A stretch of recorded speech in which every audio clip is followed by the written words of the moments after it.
दोस्तों, हमारी पृथ्वी पर बहुत सारी ऐसी घटनाएं होती आई हैं जो हमारे पृथ्वी और साइंस के बीच एक रहस्य की दीवार पैदा कर देती है।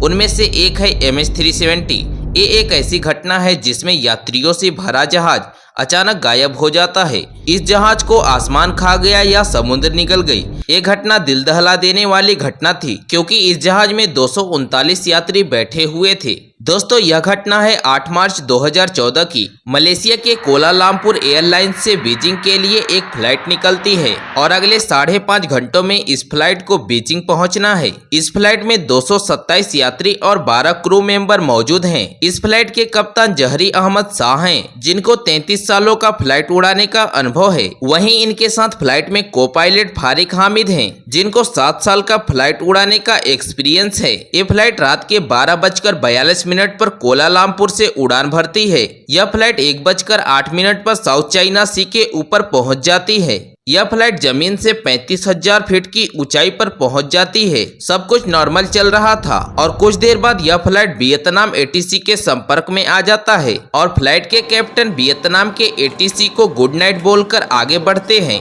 और इस फ्लाइट से दिया गया यह लास्ट मैसेज था। वियतनाम एयर स्पेस के पहुंचने के करीब 2 मिनट बाद यह फ्लाइट कोलालमपुर ATC की रडार से गायब हो जाता है। लेकिन हैरानी की बात यह है कि यह फ्लाइट वियतनाम की हो ची मिन्ह ATC की रडार से भी गायब हो जाता है। वियतनाम हो ची मिन्ह ATC बार बार फ्लाइट से संपर्क करने की कोशिश करते हैं, लेकिन कोई संपर्क नहीं हो पाता। यह जानकारी कोलालमपुर ATC को दी जाती है। इसके बाद किसी को यह समझ नहीं आ रहा था कि आखिर यह जहाज कहां गायब हो गई। सभी को यह लग रहा था कि फ्लाइट में कुछ तकनीकी खराबी आ गई होगी, इसलिए फ्लाइट से संपर्क टूट गया है। सुबह 6:30 पर इस फ्लाइट को बीजिंग में लैंड कर जाना था, लेकिन वह फ्लाइट बीजिंग पहुंचती ही नहीं है। तुरंत इस फ्लाइट को खोजने के लिए एक सर्च ऑपरेशन टीम भेजी जाती है और एक सर्च अभियान शुरू की जाती है। जहां से फ्लाइट का संपर्क टूटा था उस जगह के आसपास सभी एरिया में खोजा जाता है। इस सर्च अभियान में कुल 7 देशों ने अपने अपने शिप और एयरक्राफ्ट भेजे।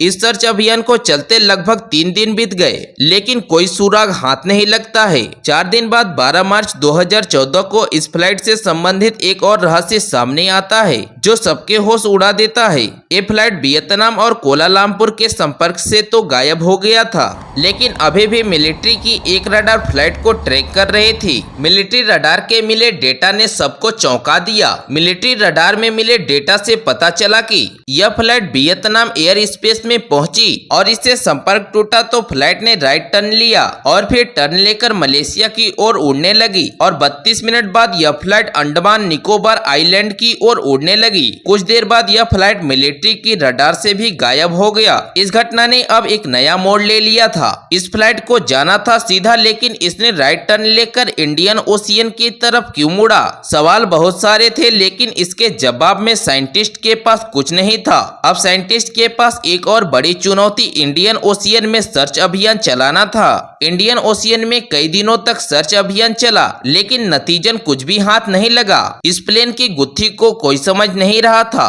कि कुछ दिन बाद इस कहानी में एक नया ट्विस्ट आ गया और सबको हैरान कर दिया। कुछ दिनों बाद पता चलता है कि यह फ्लाइट किसी सैटेलाइट से संपर्क करने की कोशिश कर रहा था। यह बोइंग 777 जहाज था जिसमें ऑटोमेटिक सैटेलाइट से संपर्क करने की तकनीक थी। यह फ्लाइट बार बार एक मार्स सैट से संपर्क करने की कोशिश कर रहा था, लेकिन और डीप रिसर्च करने पर पता चला कि यह फ्लाइट फिर से राइट टर्न लेकर लगभग 5 घंटे तक उड़ती रही, लेकिन उसके बाद क्या हुआ इसके बारे में आज तक पता नहीं चला।